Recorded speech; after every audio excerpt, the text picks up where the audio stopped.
I was just walking on cloud nine because not only did Nate Diaz know who I was, When we go back to that night, you had some serious injuries, like staples in your head that you had to get. he took steps towards me. He throws a hook, lands on my jaw, pulls my right hand down, gets me into a guillotine. Hey guys, it's Alex Wendling here, and I just wanted to preface this episode by saying it was recorded in July before the Nate Diaz Jake Paul boxing match. So if you're confused about the timeline and how we're predicting who's going to win that boxing match, it's because it was recorded in July. Also, usually I don't cover anything celebrity boxing wise or influencer related. So this content is a little bit different. You're getting an inside look on the man who was guillotined by Nate Diaz on Bourbon Street, also known as Not Logan Paul. It's Rodney Peterson, who I originally reached out to because I saw that he was a 10th Planet blue belt. The guy that was guillotined unconscious by Nate Diaz is a 10th Planet guy. I'm like, oh shit, I need to give him the platform to say his side of the story, because I'm not gonna lie, I am such a Nate Diaz diehard fan that I saw the footage and I was just like, oh, I hope Nate Diaz doesn't get sued too badly, because it looks like this guy is coming at him and all of this and that. So I've met Nate Diaz before. He seems like a really cool guy, but I also wanted to give a platform for Rodney Peterson to tell his side of the story, who was dealing with some injuries. So I try to stay as neutral as I possibly can be. Obviously, I'm from 10 Planet. Obviously, I'm a big fan of Nate Diaz. So hopefully you can take in this information that he's about to tell you and make your own judgments about the situation. So enjoy the video and thanks for being here. So you wanted to get more into jujitsu because everything was stand up at first. You're 10-6, but you're not interested at all. What was it about the 10 Planet system that made you say, oh, I kind of like this? Like, did you hear about Eddie Bravo and what he was doing with like jujitsu and MMA, or was it just like conveniently close to where you lived? I had a good friend who got into the system, and I saw his dominant results. And then I went and I trained with the system, and I immediately fell in love with not only just the flow and the mentality and the positivity of everyone. Yeah? So I like Eddie Bravo's mindset behind it all, just thinking outside the box. I try to incorporate that into my whole lifestyle.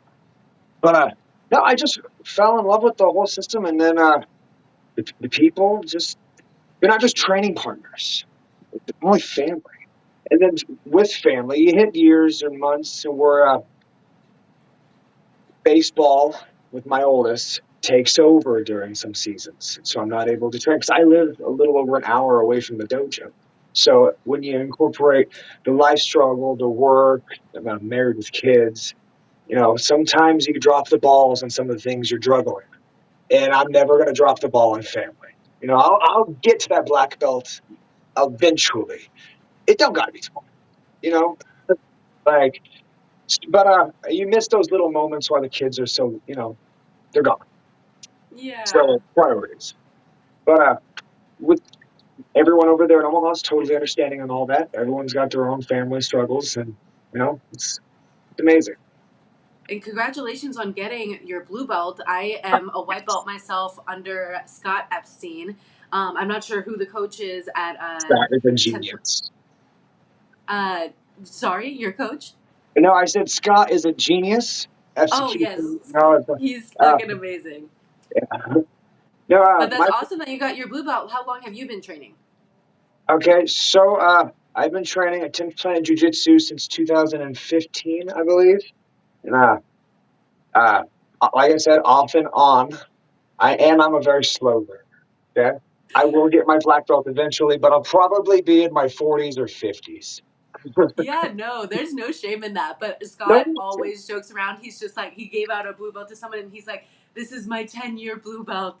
And he truly is a blue belt. So like he means it in like the best way, because like Scott, when he belts someone up, like he like wants them to be that belt rank, like, Oh yeah.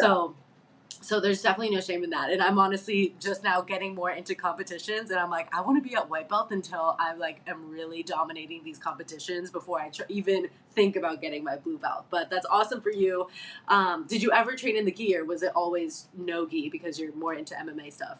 It's always been no gi, more self-defense style, just MMA. Nothing against the gi or anything. It's just nothing I've done yet. I feel you. I feel you. Well, that's awesome that you are a martial artist at your core, and then you got more into the content creation side once Jake discovered you and you got aligned with Logan Paul. But a lot of other things have come with that. Obviously, getting mixed up as the fake Logan Paul when you met Nate Diaz, and we go back to the night of Misfits boxing. I want to go back to the night of how the altercation was initially happened between Chase and Nate, and the water bottle being thrown. I saw the video of Chase screaming something, and it didn't look like he was screaming it at Nate. He was screaming it at someone that was currently boxing.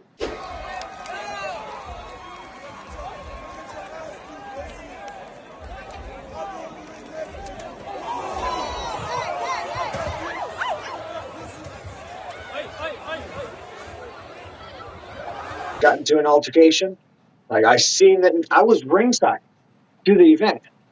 I look over there, there's Nate Diaz. And I was like, cool. And like, I couldn't help it. I walked over to him. I was like, hey, I'm a fan, you know? And he looks at me and he's all like, you're the fake Paul brother. And he meant no venom by it whatsoever. But like, I was like, yeah, that's me. And I was all like, I just wanted to say, been following your shit for a while. And I gave him a fist bump. He smiled, and I walked away because I didn't want to seem like a kiss ass or anything. But like, I was just walking on cloud nine because not only did Nate Diaz know who I was, but I snuck Yeah. into the Misfits event. Okay, and I bought my ticket, but I accidentally snuck into the Misfits event. And I walked right by him as everyone was handing out tickets. And the person who was handing out tickets looks right at me. I smile and I wave, and she waves me on. I'm like, ooh, okay. I go by, and then the security guard who, when you go to Misfits event, they give you a band. Okay, and I had floor tickets bought. If you get general admission, you get a color. You get floor tickets, you get a color. Cage side, separate color. And if you're allowed in the back, you get a different color. Okay, that way security can determine who goes where. Mm-hmm. And so I'm in there, and now I'm on the floor with no band. That's where I'm supposed to be, but it felt so good because, I was all like, hey, I don't have a band. And immediately I get met up with Ominicon and B-Dave and a few of the other Misfits fighters, and then I'm in the back, right, in the weigh room, or in the weigh-ins, or in the, not the weigh-ins, I'm in the locker room, okay? And I was just like, this is amazing. I'm making content, I'm making connections, I'm meeting people. My goal was to get on and get locked in with Misfits without having to ask Logan or Jake for a favor. I want to do it on my own. And it worked. I met up with Mams Taylor. I became friends with several of the people inside of Misfits. They want me on. I was like, all right, Nate Diaz knows who I am. I'll be fighting for Misfits. It's a good night for you so This far. is amazing. And I was making connections into acting. Okay, because like not just to content creation, I'm looking at actual acting. This time next year, I want to be a reoccurring guest for Saturday Night Live. I love that goal. And You're gonna have to make more trips to LA now. yeah, well, I actually just got back recently. I got hired to go out there for a random content trip. So like, it's cool. I got a guy who's wanting to fly me out to Switzerland for a commercial. I was like, I'm in amaze, or just in awe at all of the things that's been spinning around from all of this. I'm just super appreciative of all of the people who's been making this happen, because this isn't me that's doing this all on my own. I've been getting a lot of help from a lot of people, and just thank you. I love that. And I love how there is a big support system around you and that you're able to make fun content with your family, and how it originally started where you just made a TikTok with you and your wife and you raced to 1,000, and then you ended up wanting to keep it going because you just completely blew up after all of it. Well, I'm slowly but surely, I'm talking her into making content with me. Okay, she's as much as I am an extrovert, she is an introvert, and we complete each other. She's my best friend. But Aw. she does amazing cake baking. Okay, she's a professional photographer. She does a lot of these amazing, cool things. I'm just all like, you should be filming it. That's the perfect combination. I feel like any type of, like, I'm not even looking for recipes all the time, but any type of food making, I'm like, oh my gosh. And like beautiful photography, that goes with it so much. That's awesome that you're going to try to get her more into content creation. But I am curious, getting back to the Yeah. night when Chase ended up throwing the water bottle. Was it just a joke that people started calling it a prime bottle? Okay, Because it was so definitely a water bottle that he threw. I looked at the footage. It was definitely a water bottle. But the reason why everyone's saying it was a prime bottle is because when you get a cage or ringside seat to watch the Misfits, and you look down, underneath every seat is like 2 bottles of prime. That way no one goes thirsty that night. It was all right. All right. Oh. Okay, okay, I get it. I was just like, wait, that's definitely a water bottle, but everyone keeps calling it Prime. But I have not yet to try the Prime drink. I know that is a big thing that you're kind of doing a lot of collaborations with, and you have something coming up on July 22nd. Can you tell the audience a little bit about that? I will be in Nashville, Tennessee for a Misfits event. I'm going to be going down. I'm going to be collaborating with a bunch of artists and miscellaneous, just awesome events down there. That's very exciting, and I hope everything goes well while you're there. And I'm happy to see that you're not traumatized from the last Misfits event and the last thing that happened on Bourbon Street. When we go back to that night, you had some serious injuries. I don't know if they're all completely out there, but literally like staples in your head that you had to get, and then how much time did you have to spend recovering from the sequence that happened on Bourbon Street? Okay.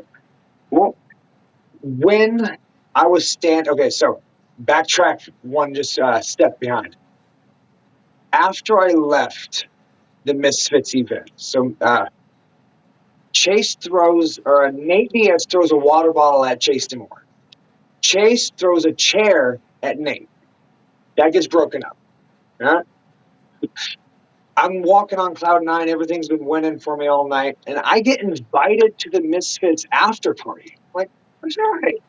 It's on a 400 in Bourbon is where we're on, and everything just started happening. Like this is right after the event's getting over, and half of the group goes into the bar next to us. And I've never been to Bourbon Street. There's thousands of people around us on this street. And I'm just like, this is amazing. This is so cool.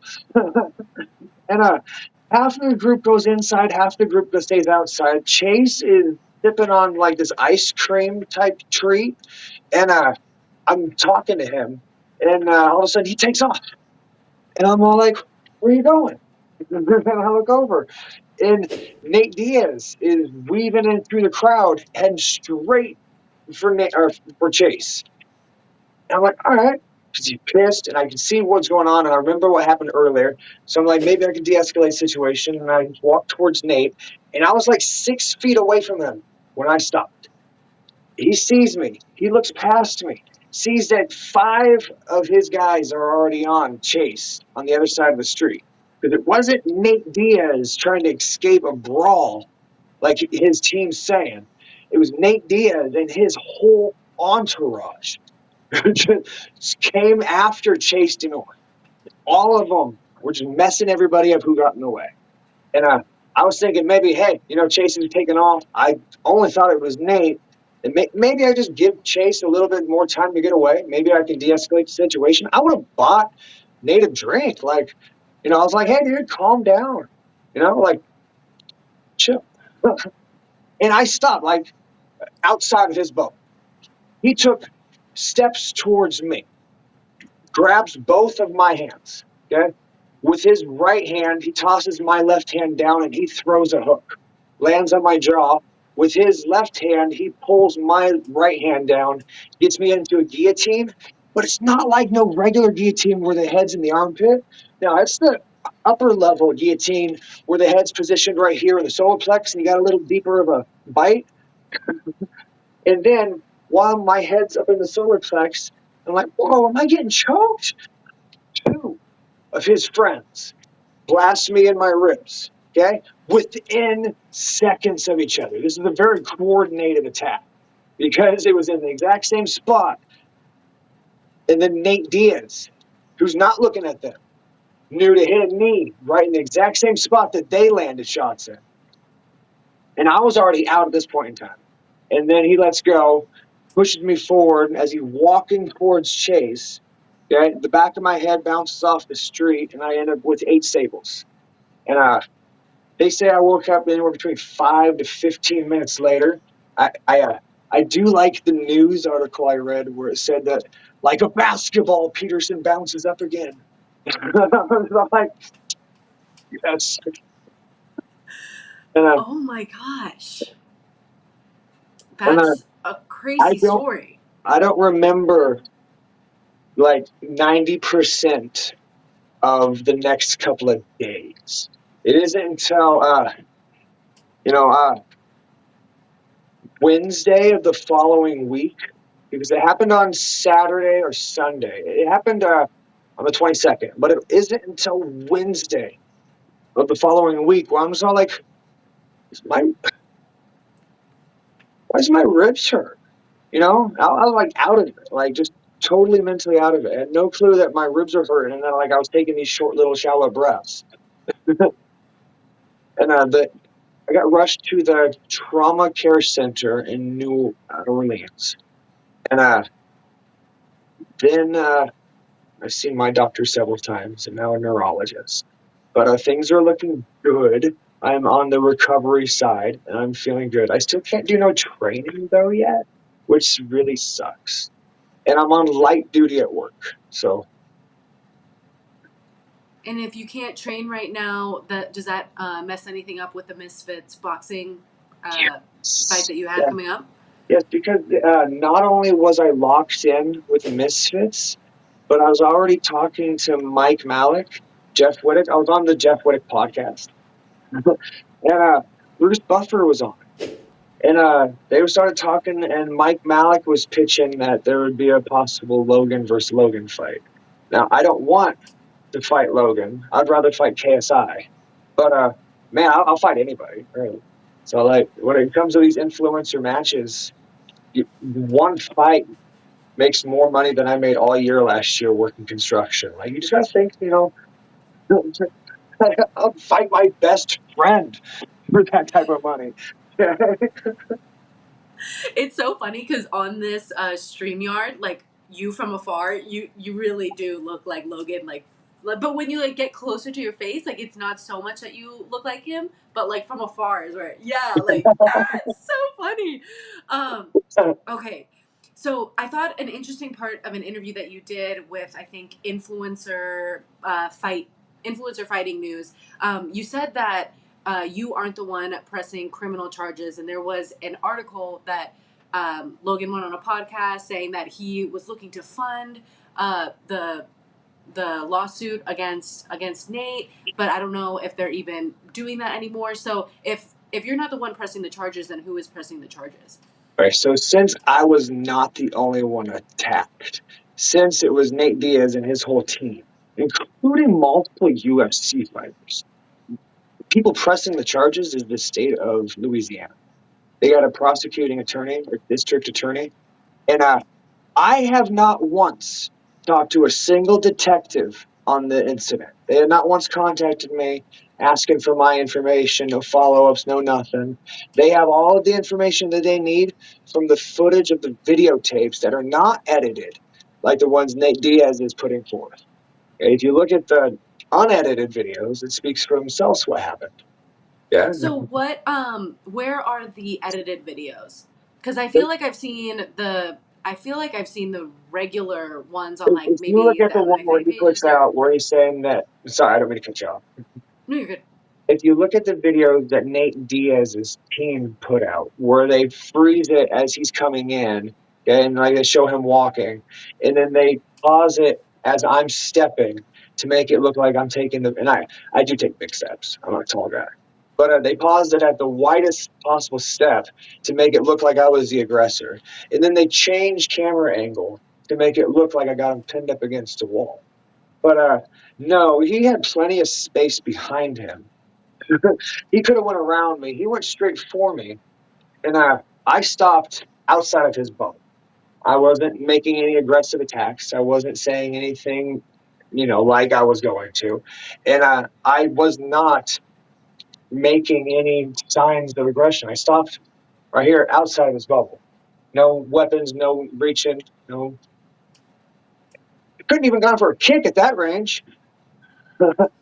So, if you aren't the one pressing charges on him, if you think you saw him at like a random Misfits boxing thing again, do you think he would feel animosity towards you, or is he like very aware that it is the state that's charging, and like I know he that doesn't really have animosity towards you now? he hired a bodyguard because of me. Okay, the bodyguard is not to protect Nate Diaz from me. It is not to protect me from Nate Diaz. It is to protect Nate Diaz from future lawsuits like the one Logan Paul's team's putting on. Okay? So, like, no, I'm not pressing criminal charges against him. I haven't had to do much on this. And I feel very blessed that I have a good, solid team and friends who are helping me through this. But no, you know, more than likely, Nate Diaz can probably beat the crap out of his own bodyguard. But his bodyguard's going to be able to say, hey, dumbass, this situation you're in right now is your fault, and you're going to get sued again. Do you want to do that? And then Nate's going to be like, you're right, shouldn't do that. And then they're going to walk away because there wasn't like a random brawl on New Orleans Bourbon Street, and Nate was trying to just get away from it. That was 100% Nate Diaz and his team. And thankfully for me, all of them are dumb enough to wear a I'm with Nate Diaz team shirt. So it's very clear who the aggressors were. Because if you look at the video, it was me standing next to Chase while we were talking and we were in that area. And then where I got knocked out and laid out on the street was within 5 feet of where I was standing at. So, like, I didn't find him. I didn't go after him to attack him. So, to play devil's advocate here, for the people that are saying that there was a fight altercation going on and you were coming at him with this, your hands up like this, what is your message to them? For like them, you're going like this, but you're still walking towards him, and then there's fighting going on. Like, what is your ultimate message to people who are saying that this action and walking towards him isn't, you attacking him? All right. If I'm going like this and I am walking towards you and I am saying, hey, dude, calm down, more likely we can just go into the bar and have a drink. More likely we can just like talk. There was no talking. You walked towards me to aggress the situation. You didn't stop. You didn't like just stand and like, hey, and if I would have made it to you, then you could have done whatever. Okay. You went towards me after me, then threw me to get to chase him. And like, no, no, no. That was not self-defense. And when you think about the Stockton slap that he's known for, do you have regrets about doing? I'm just kidding. Oh no, I know exactly what that Stockton slap is. Okay, see when he Like, what had if me you with really were the doing this? You just got him. That would have been crazy. no, see he got me with a right hook. Okay, but like his hits don't do anything. So like he had to go right for the guillotine with 2 of his friends. Like I'm putting my money on Jake, hands down. He's a good ground game. Like he's got cardio for days. Like I'm not knocking Nate Diaz's skill as an athlete, okay? But as a boxer, dude, no, Nate's gonna get his ass whooped. I mean, there definitely has been. There was a recent article that just came out today from MMA Junkie that basically Jake interviewed and said, Nate hasn't been selling this fight at all. He's kind of rolled over in that sense. So do you think that Nate not talking a lot of shit and like kind of building up this fight is him kind of trying to show respect to Jake and build him up because, you know, he feels like he's not confident going into this fight? Or do you think he's just kind of like going through all this legal shit and maybe that's why he's not talking as much shit? I haven't been concerned about what Nate Diaz is going through one bit. If I was to like put my mind to it and think, I'd say he probably just don't care. He's a big enough celebrity to where he knows he's going to sell tickets. Like he's probably just focused on training and grinding, and he might be getting old enough to now to realize that maybe he was a dumbass growing up and all that shit that he's talking. Might have sold tickets, but like me, I'd rather slow grind to the top with positivity than get there overnight being a dick. Yeah, and I want to just reiterate, I wasn't going to attack you, Nate. Jesus. And no, Nate said that he thought I was Logan. Okay. And and that is why he got scared. Like he thought I was Logan in the heat of the moment. But like again, that's a lie because we had a conversation earlier that night. Okay, like with me, same outfit. He knew it was me. Yeah, that's definitely a tricky situation, and it's going to be a tricky situation when he tries to get out of it. When it comes to the courts, what does justice look like to you? Like, what is the best form of justice that will come out of this in the coming months? I don't know. I haven't given it any thought whatsoever. My mind's been on family and recovery and like focusing on how I can make the next steps in the right way. Like I'm not worried about Nate Diaz or the settlement or the lawsuit or his fight or anything. Like Jake's gonna beat him, and then Nate's gonna do what? Like I don't know. Whatever he wants to do, I don't give a crap. That's him. I'm gonna worry about me. I love that. I love the stay positive attitude and keep grinding. I have a lot of respect for that. When it Logan Paul went on his interview, he kind of talked about he. This is his quote: "I offered to fund the lawsuit against Nate Diaz. It turns out the legal team we connected him to is taking the case pro bono because I would assume they think it's a takeaway. There isn't really much to say about a professional MMA fighter choking out a civilian with relatively zero combat, no combat experience." And then when we look at some of the vernacular coming from Nate Diaz's group, basically saying that you are a trained fighter. You know, they're using very specific words to say that you are a trained fighter, and then Logan Paul on the other hand is saying that this is a civilian with relatively zero combat experience. Which identity do you identify with Well, more? Logan has no clue about my background because I really don't go advertising about my martial arts or my music or any of the other skill sets that I have. I let that be like surprises as I go. Like if I start going around screaming about everything that I've done in the past, no one's going to give a crap about what I'm doing right now. Okay, like I'm focused on here and in the future. And like as far as what people call me, I don't care. I mean, like they can call me the crackhead version of Logan Paul, and like I don't care. They can call me a professional MMA fighter, like Nate Diaz's team does, and like I like that. Thank you. Yeah. But as I am going to be the best version of me that I can be, and I don't care what people want to call me. As they're talking about me. Love it, love it. And when it comes to just the overall lesson, I know that Chase ended up just bolting, and in your interview with the influencer Fight News, you said that Chase was smart and he just ran away. Was there any like ultimate lesson that you learned from that night? Like, if you're ever going to be in like a All situation right. like that again, like what are you going to do? I have had multiple altercations, like run-ins with like top-notch UFC fighters. Okay, all of them have been very chill, very amazing people, except for one person, And that's Nate. Nate Diaz. Yeah, yeah. Okay. Yeah, it just sucks so bad because I met him at a High Rollers event and he was like so cool and chill, He was and then chill when he was you sober. see some. You know, when at the event when he was sober, I talked to him. He was very chill. I was like, "Yes, this is awesome." Okay, Yeah. and then like I don't know at the event or when it all happened, I thought maybe hey you know talk him down, de-escalate the situation because I knew he was going for Chase. I didn't know he was with his whole entourage.